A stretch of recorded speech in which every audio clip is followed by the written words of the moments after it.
Critical thinking and intellectual curiosity has defined me, and I think it should define everybody, right? Today, we'll trace the steps of Mir's inspiring journey from his humble beginnings in Karachi, Pakistan, to earning a degree from one of the top graduate schools in the United States. and finally, making his mark as the CEO of not one, but two groundbreaking companies. Welcome to the Journey Tellers podcast. Thank you so much for joining us today. It's a pleasure, as always. And could you go ahead and introduce yourself? Sure. Thank you for having me. Mir Aamir. I live in the Bay Area. I am part of a small startup company that I run professionally. Father of three, of all different age groups, and I grew up in Pakistan, and I moved here for my master's. That's really interesting. Nice. So could you talk a bit about you growing up in Pakistan, your early life, how that was? Sure. A combination of growing up in Pakistan and the Middle East, so between Dubai and Saudi and a few other countries. High school was in the Middle East, and before that I was in Pakistan, and my undergrad was also in Pakistan. Actually, I went to the University of Chicago, the Institute of Business Administration, and I got my undergrad degree there. I actually worked there after that in multinational, what they call multinational companies, and then I came here for my master's. So can you talk a little bit about your school career, especially in the Middle East? You said you had high school in the Middle East? Yeah. I went through the A-levels route, did econ and accounting. And earlier, before that, my passion was aeronautical engineering. I loved airplanes. I built airplanes. I wanted to be an engineer. And I'm still fascinated with engineering. And now I run a company that is full of engineers, and I spend time with them learning. But I did do, in high school, I did econ and accounting, and then that paved the way for me to go and do undergrad in business and finance. And then my master's here was also in business administration. Nice. So you talked about how your first job opportunity was in, where do you say it was? Sorry. It was in finance in Pakistan. Nice. Yeah. So how did that come about? What happened there? That was from college, and everybody interesting. I mean, there's a story here which is interesting, and I think maybe learning for me and for others.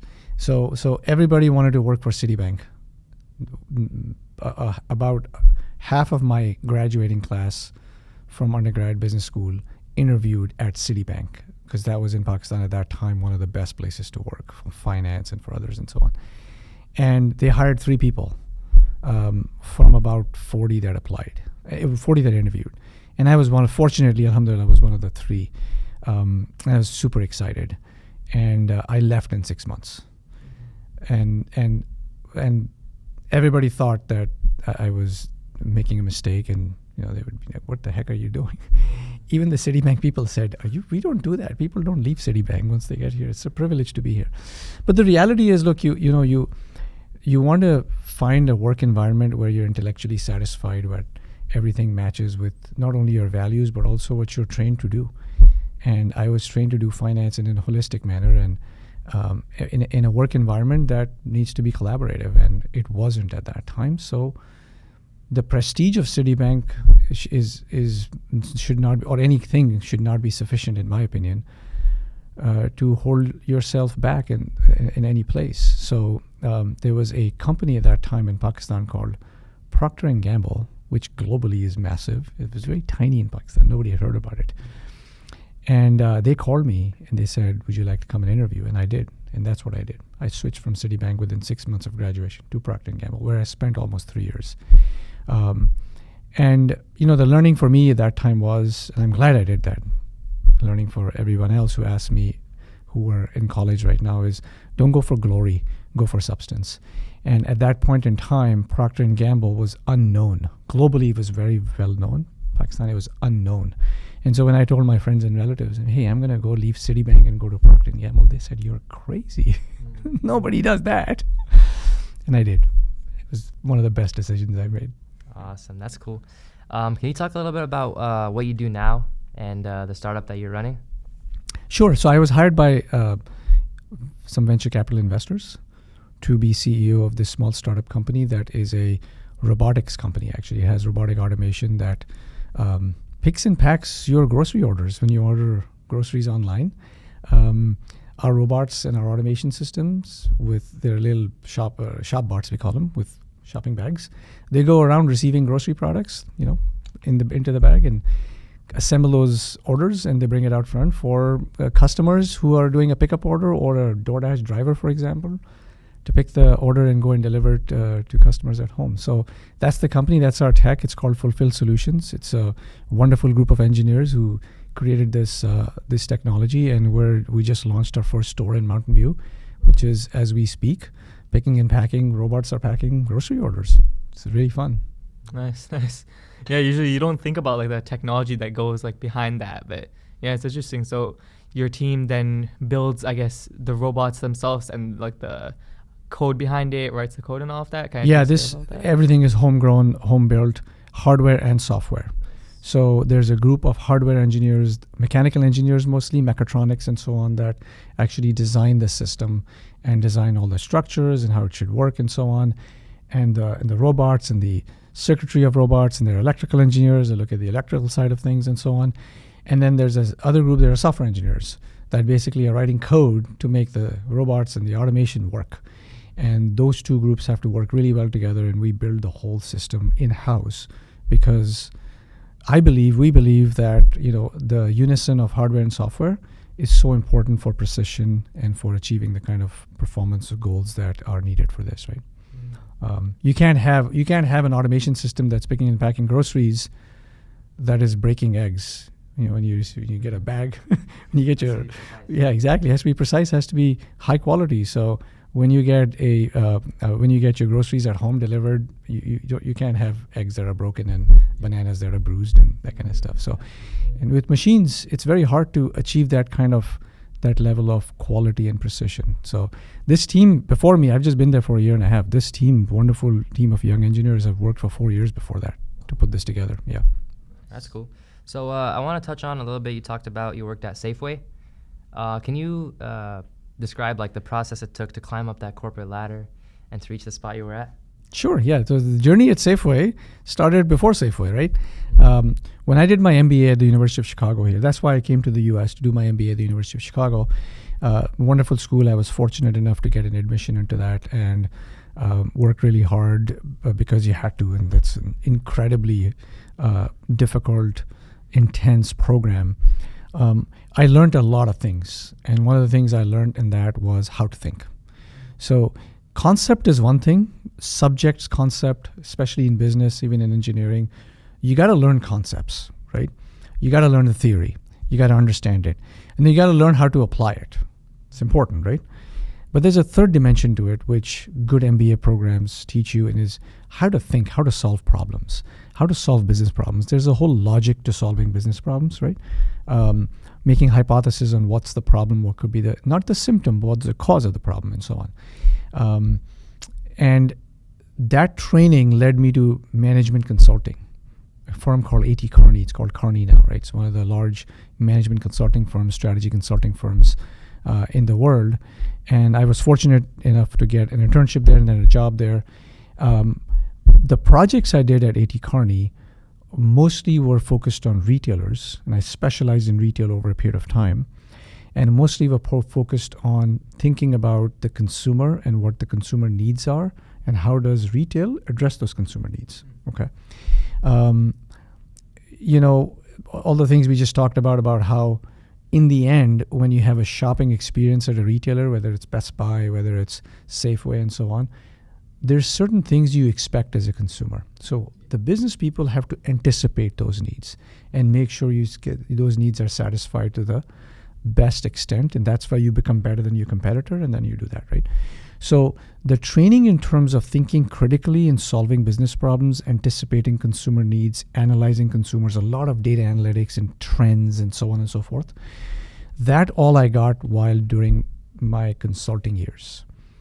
And when Safeway called and said, hey, we need an executive to do this and that and that, and I joined Safeway and moved to California at that point in time, I applied all of that. So to answer your question, application of that kind of critical thinking, business problem solving, applying it to any field within retail at Safeway, for example, like in pricing, what should be the right prices? In marketing, how should we market it appropriately?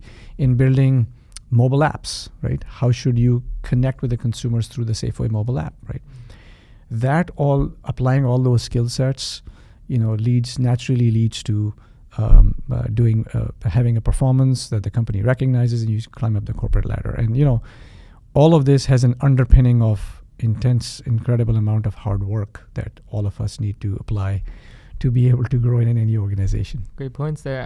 So when you started working as the CEO of this robotics company, what were some challenges that you faced, like maybe joining the company or throughout as a CEO? Obviously, there must be like many challenges that you face, but yeah, could you touch a bit on that? Absolutely. So before this company, I was CEO of a different company, which we took public, fortunately, and I ran that as a public company CEO, so listed in the stock exchange. So that has its own set of challenges and requirements and so on. Look, overall, being a leader, being a CEO is no different than being a leader of any organization. It requires certain skill set, it requires certain approaches, and that's what I sort of brought myself to do. Your people, the teams matter the most. Hiring the right people, having the right people in the right positions with clarity of roles and clarity of responsibilities and accountability. When you put that all together, that creates the kind of performance that you need, and so on. And the challenges that I faced, that many leaders face, right, that you don't always have the right team members in the right places, or sometimes you do and roles are not defined correctly. They don't know what their objectives are. So you gotta have objectives and so on.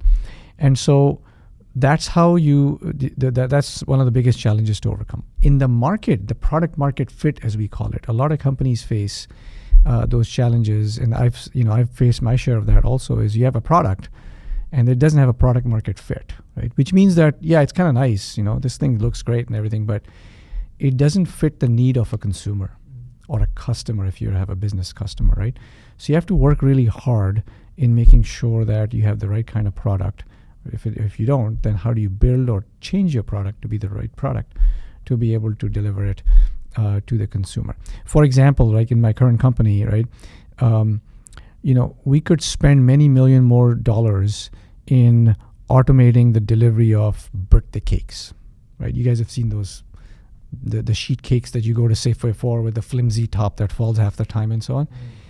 Automating that to drop in a shop bar is very, very hard. Yeah. And it would take millions of dollars of engineering to be able to automate that, right? So that's a challenge. And some of my engineers are sitting and saying, how do we do that? How would you do that?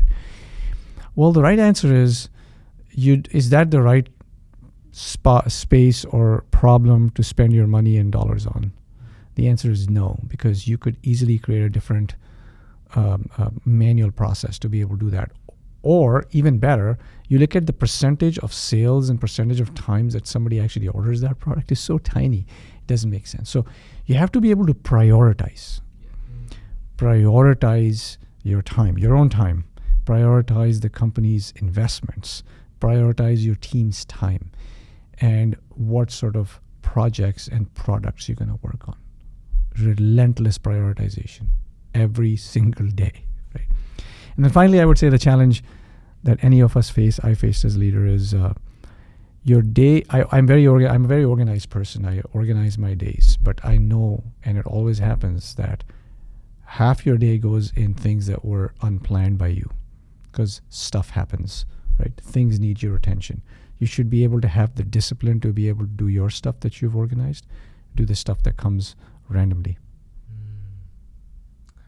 That's awesome. Yeah, that's a lot of value in what you just said. And I really want to touch on about yourself as a leader and the mindset that you go into every day for your team, for running the company. Can you talk a little bit about how to shift your mindset, for example, from an employee to a leader, or from a low-level worker to a CEO? Absolutely. Look, as a worker, when I started my career, right, there's a certain defined set of responsibilities, and you say, I got to do this really good. Of course, that's how it should be. The work ethic should be, hey, kill it, man. Do a great job at what you're supposed to do, right? As you progress and you want to progress as a leader, you want to make sure that you're not only just doing that, but you're stepping back and saying, how does this matter in the bigger picture? And every stage of the way, you got to keep doing that. And that's how you sort of raise yourself to higher standards. Learning. I am always a student, all the time, right? I ask a lot of questions. Critical thinking and intellectual curiosity has defined me, and I think it should define everybody, right?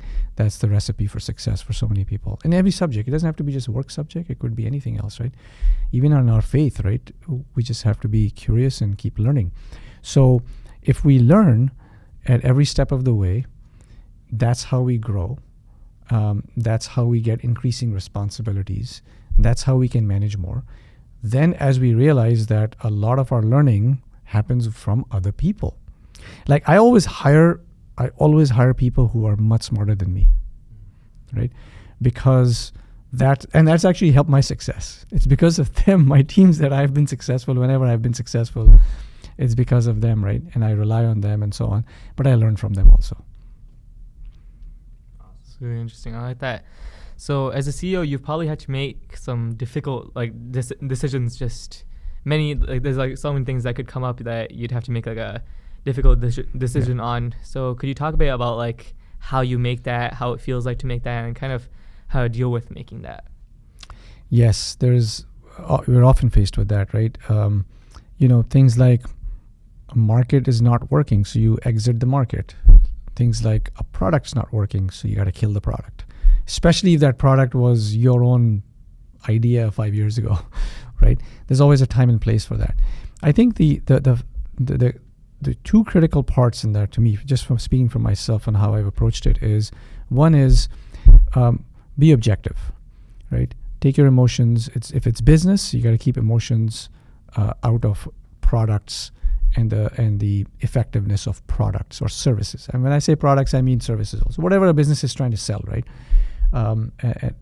Take your emotions out of that and objectively evaluate it with a lot of analytics and data and critical thinking, right? Then that makes those difficult decisions easier, right? Number two is be fair, right? What's fair?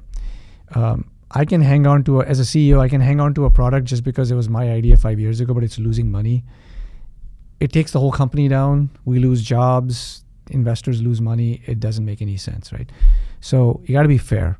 So those two things are connected, right? If keep your emotions out of it, be objective, be analytical, be thoughtful, be critical thinking. And then if you be fair, then you'll say, okay, let me do this for the greater good, right? And then be fair with the teams, right? If we have that kind of a thinking, that kind of an approach, then those difficult decisions are easier to make. But as a leader, you got to make difficult decisions. You can't. The worst thing you can do is not make a decision, right? And better than making a super accurate decision with super accurate data is to make one with good enough information, but make it faster. I see. That's cool. So a question I had for you is, would you rather work as a CEO as you do now, or would you prefer to have your own business, and why? Oh, that's a tough one. I feel like I have my own business. I mean, this company is small enough and the investors are wonderful, and we operate in an environment where I feel like I'm an owner. I have equity in this company, and that's my the way we arranged my compensation was just like a part owner of it, right? Or an investor that is also running the company. But if I were to step back and say, I would have my own business. I think there's a lot of benefit in that. Of course, there's a time for it, right? I learned a lot being an employee of different businesses. I learned a lot.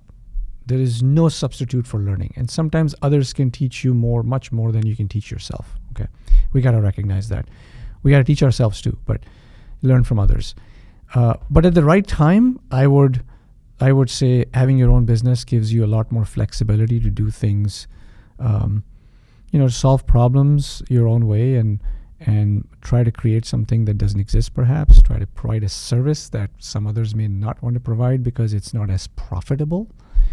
And I wouldn't mind providing that service because somebody needs it for less profit, right? I'll give you an example of that, which is a very, very real and current example, right?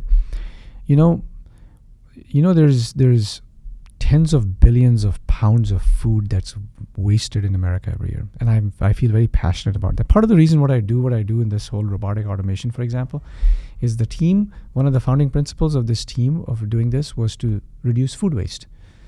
And when you walk in supermarkets, you see a lot of those strawberries and tomatoes. A lot of them gets thrown away every day because it's not good enough to be sold.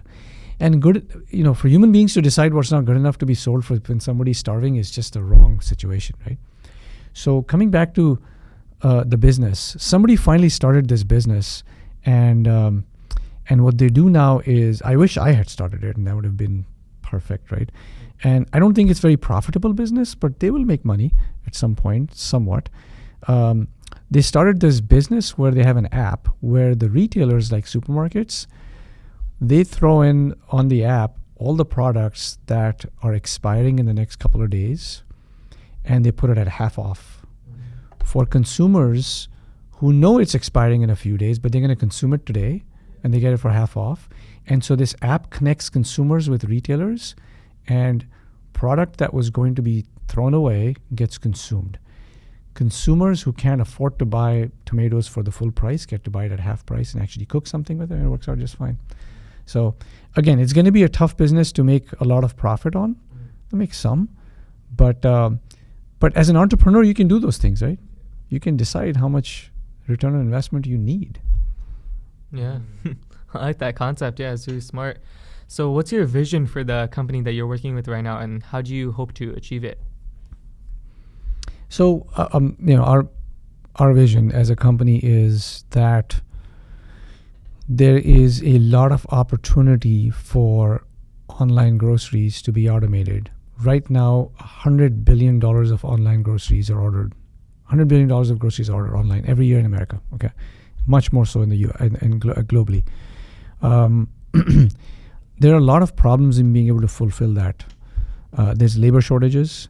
There's inaccuracy in labor fulfillment. For example, how many times have we ordered from Instacart or wherever where we've ordered a blueberry yogurt and we get a strawberry yogurt because somebody decided they were the same thing? It's not. As a consumer, I want strawberry yogurt. I want blueberry yogurt. And then there are other problems, like I'm making pasta dinner tonight and I ordered 5 things and I got 4, and the missing thing was pasta. You can't make a pasta dinner without pasta. So, but that happens. There's at least a 10, sometimes 12% margin of error in the current system of online ordering. So my vision is that our technology, I believe, actually solves all that problem and does it in a very cost-effective manner. Okay, even after you take the cost of buying the equipment and the automation and so on. And if that is the case, and we're on our way to prove it right now, then there's a huge market for this. Happy consumers, happy investors, right? And above all of this, we believe that this situation will reduce food waste in the whole grocery retail industry by more than half, right? Because of the software managed inventory at every level, we can actually do things like if something is going to expire and we think it's not going to be sold, to start marking it down at discount and selling it. Selling through it and it gets consumed. So that's an added benefit in addition to that. Along those lines of environmental benefits, there is the refrigeration energy losses that happen in supermarkets. When you go to supermarkets, you open the freezer and door and buy stuff. So a lot of energy lost, right? CO2 emissions significant in terms of the environment. This kind of technology reduces that by almost 60%, right?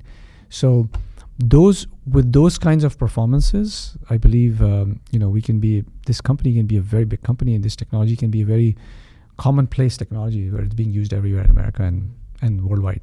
We've actually got some interest from global retailers, which is kind of fun. Awesome. That's really cool. So it really interested me how you mentioned about even just opening the fridge, right? And the energy comes out. That takes a lot of being very analytical and aware of your product and what it solves. So I was going to ask regarding someone, for example, a small business compared to a large business, right? Do you see any commonalities there in terms of, for example, the entrepreneur having a mindset where in a small business you have to run it as a leader and in a big business you run it as a leader? Is there any commonalities there, you'd say? Yes, commonalities, I'll tell you, is think big, think long, act short, act long also, but act short also, because you got to solve for the next day also. That's commonality in both situations. Critical thinking and problem solving, analytics, is a requirement in every field. Not just in business, not just for CEOs, it's for everybody, okay? You got to become comfortable with that. You know, any business, whether it's small or big, has to solve business problems every day. How do I sell more product? How do I sell better? How do I satisfy consumers better? What's my next innovation? What's my next market?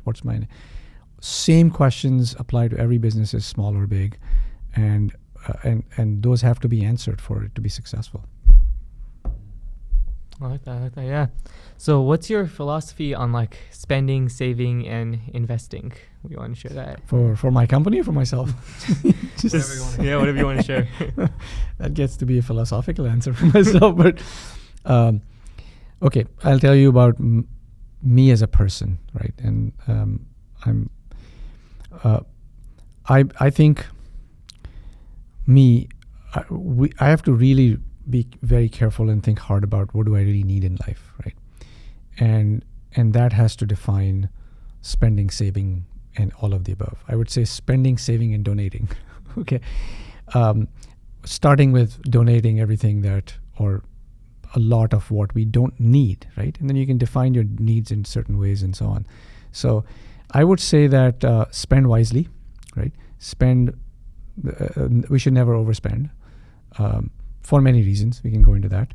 I think saving is important, right? Because at various stages in life, we have different savings. When we're younger, we save for our future college education and whatnot and so on. And when we're older, we save for our children's well-being and education and so on. And when we're older, we save for our healthcare, because healthcare is super expensive in the future. It's getting really, really bad. So spend for a purpose, save for a purpose, save wisely, spend wisely, save wisely, and then donate the rest, so that others can have something to save and spend and so on. Nice. That's awesome. That's really cool. So I was going to ask, regarding someone our age or a little bit older than us, right? If they wanted, for example, to start a business, right? What advice would you have for them, and in what direction would you guide them regarding starting that business, whether it be a product or service, and the mindset that you have to go in with, right? Because a lot of people think, I'll just open up a drop shipping store and then I'll promote on, Instagram or something, and then the sales will start coming in, but that's really not the reality. So could you touch a little bit on that? Sure. Knowledge and experience. Start there first, right? And this is just my views, okay? I advise younger team members who want to start their own business to learn first. It's very important. And learn doesn't mean you got to wait for years to learn by working at some other company. And it's whatever learning is needed to do that. So, for example, if you have a great idea, which a lot of you guys do, and I did too when I was young, which was awesome. I still have ideas, right? But now I know that my ideas that always look rosy and great, and it's going to work. The statistics would tell you that 9 out of 10 businesses fail, right? And a lot of the times it's not because the idea sucks. It's because we didn't do enough homework. We didn't learn enough. So learn, research enough, and so on. At younger ages, it kind of helps sometimes to see and be part of businesses that have already made an idea work.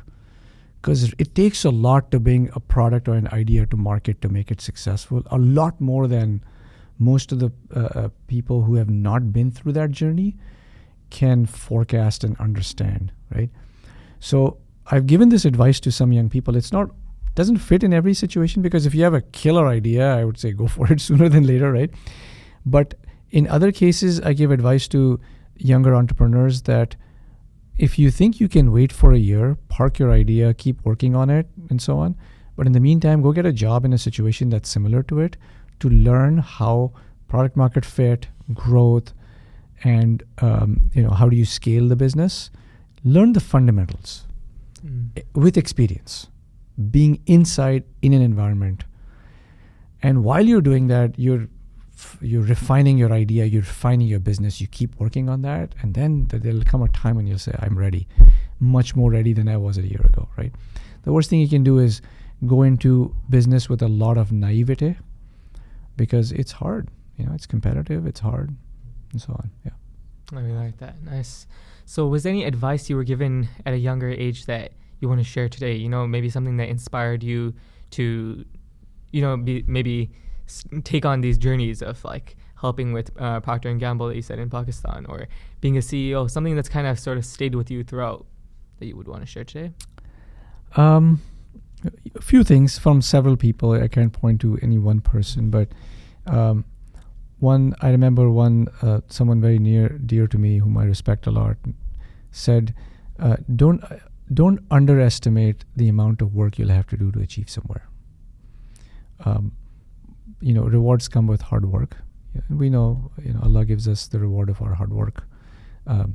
We can't necessarily control the outcomes, and we should not be disappointed if an outcome doesn't come exactly like we anticipated after our hard work, but always know that hard work always pays off. It may not pay off immediately, it may pay off in the long term. So don't underestimate. A lot of us, when I was young also, I said, I'm going to work hard for 6 months, I'm going to get promoted, right? It doesn't always work like that. But to not do that hard work means I will never get promoted, right? So don't underestimate the amount of hard work that is needed. And then this is not necessarily advice I received, but and maybe I did in some ways, but I actually learned this by observing, is be comfortable with your strengths and be comfortable with your weaknesses. Be self-aware. So I watched executives and people in the business world who were self-aware be a lot more successful in the long run, right? What does that mean? Self-aware, right? So that means, hey, I'm really good at spreadsheets. So when I was like early in my career, right, whether it was in Kearney or it was in Procter & Gamble, I was really good with spreadsheets. That was my thing. Analytical brain, spreadsheets, and so on. And with P&G, I was in financial planning and analysis for the product side. At Kearney, I was doing business analytics, right? And then I was doing operation analysis, and it was different things, right? But the fundamentals were the same. So that was my strength, for example. So work on your strength, play on your strength, build on your strengths. And then I knew what I wasn't good at. And within that, you have to figure out, okay, I'm not good at this, and it's not needed for me to be good at this, so I'm not going to pursue those kinds of things. And then those things that I'm not good at that I want to work on. So then you have a special focus on working on that. I was not good at presenting, being present in front of people, or, talking coherently with critical thinking in a very fast manner and so on. I had to learn that. But that self-awareness, understanding, and of course humility, it just helps with long-term success. That's been my experience. That's awesome. Quick question. So where do you see yourself in 5 years from now? Oh, wow. This was the interview question I used to get earlier on. It's like, where do you see your career 10 years from now?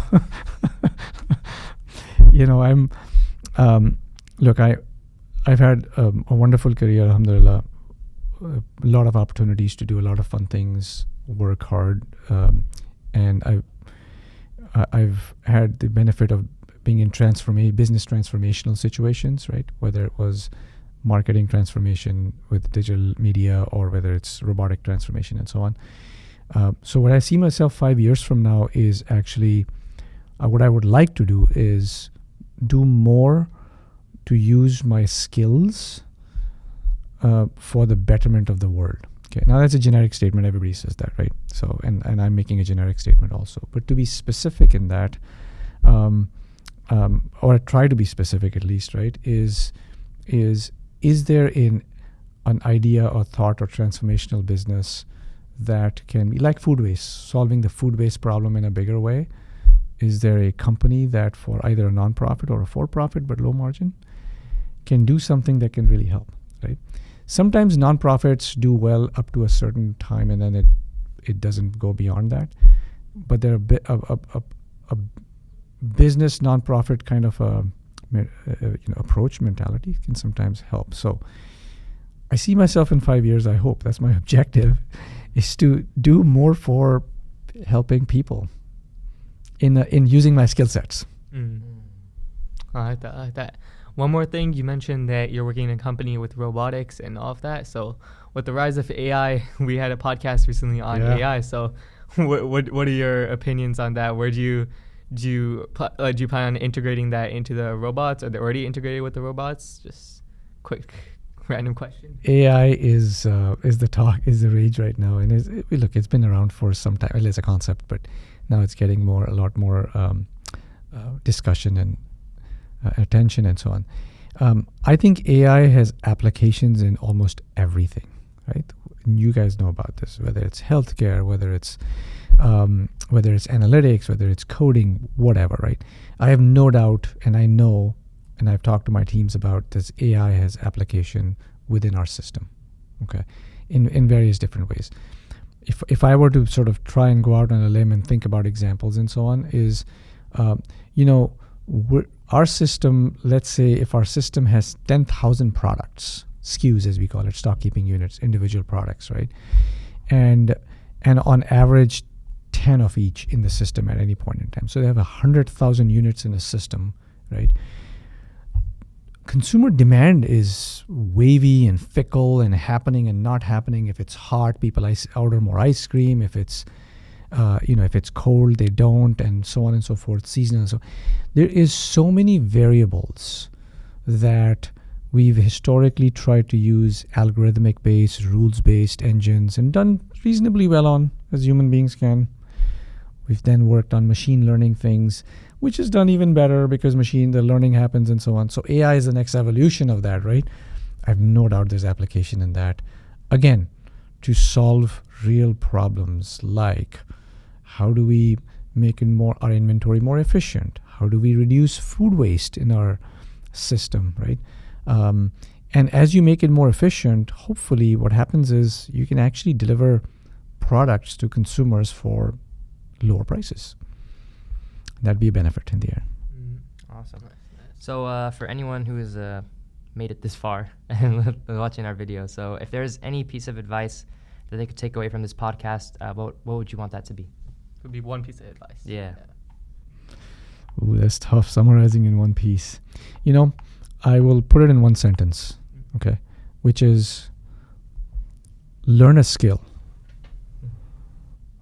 Be smart with numbers and analytics and critical thinking. Be very, very intellectually curious. Gotta have a thirst for learning. Gotta build that thirst for learning. There's no substitute for that. And finally, on top of all of that, prioritize your time, what you spend your time on. The most valuable asset is minutes.